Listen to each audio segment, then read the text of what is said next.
Hey everyone, welcome back to the channel. It is your boy, The Geek Takeover. Today we are diving into a new series of videos where COVID really changed the landscape of the MCU as we know it, with a lot of shows and movies getting delayed and pushed forward and changing the release orders. So we're going to discuss what the Phase 4 release order should have been, what these projects were supposed to be, and how this could have changed just everything. So of course we're going to start with what should have been the first Phase 4 project, which was Black Widow. So without any further ado, let's just go ahead and roll right into the video right after this intro.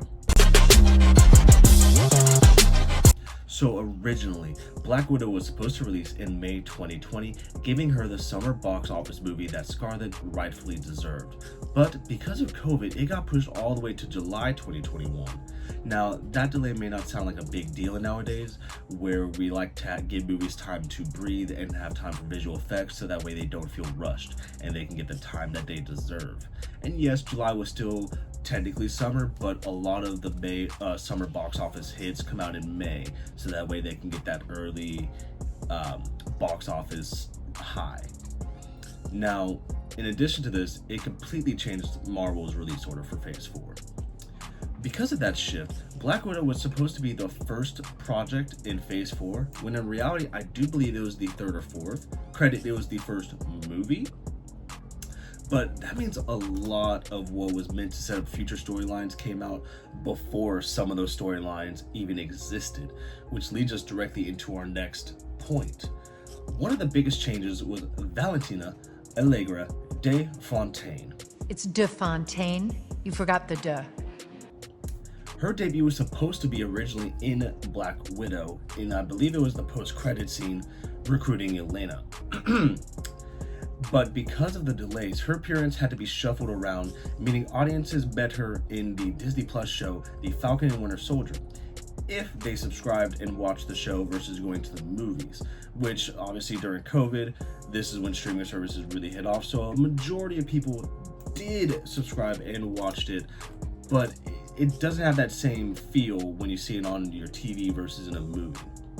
And especially because I believe Marvel clearly wanted to set Val as their new Nick Fury type character, but for anti-heroes and villains. So connecting her to, Thunderbolts and other storylines in the future.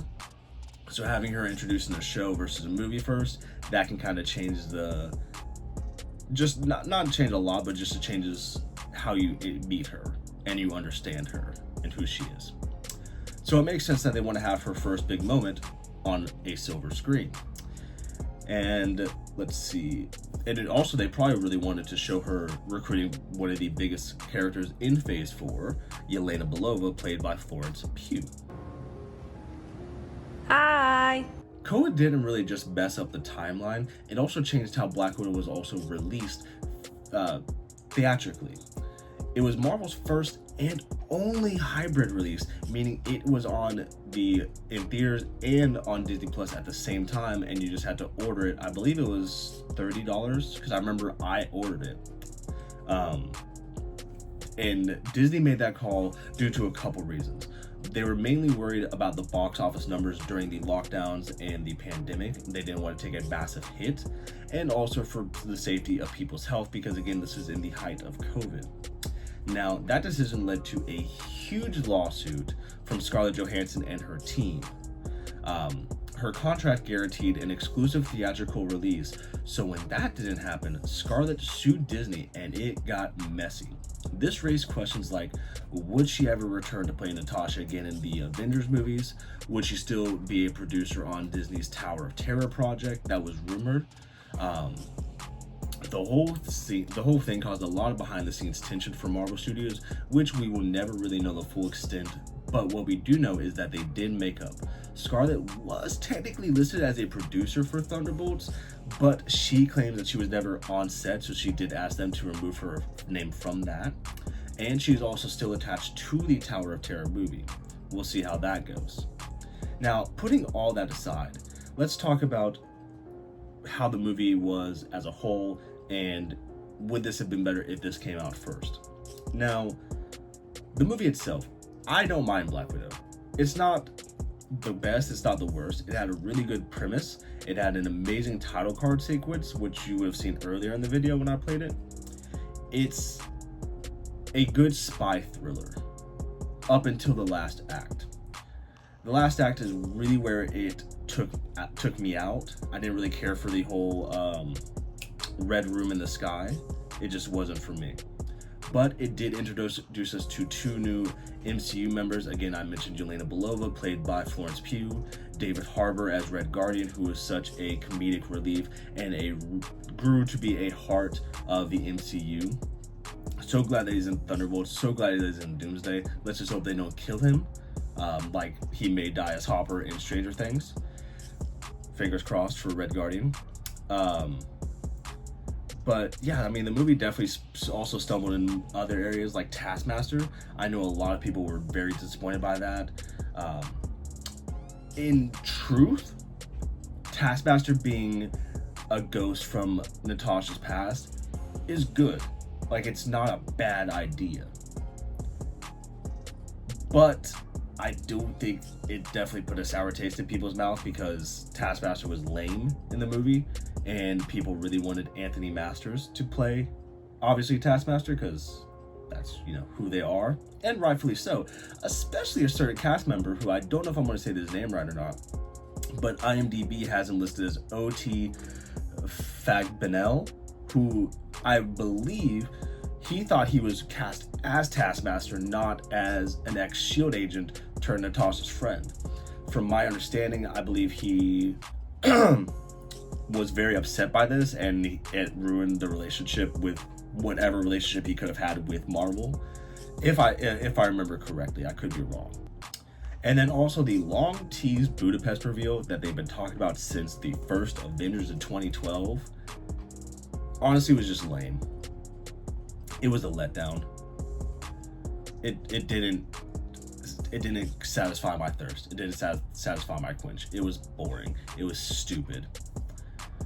Black Widow is not one of the worst MCU films by far. It's not one of the best by far. It's very, like, in that middle range, maybe just above mid.